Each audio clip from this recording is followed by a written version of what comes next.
قل هو الرحمن قل هو الرحمن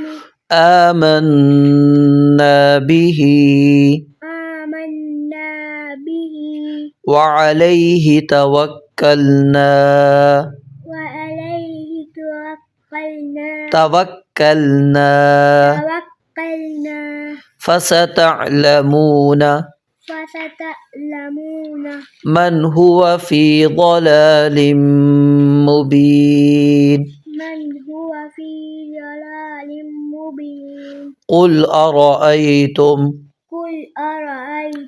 إن أصبح ماؤكم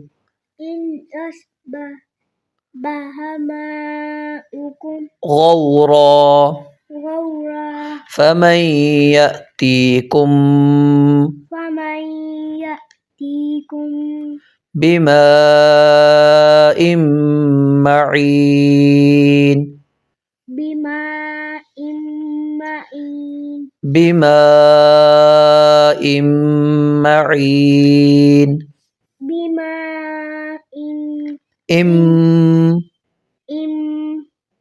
بماء معين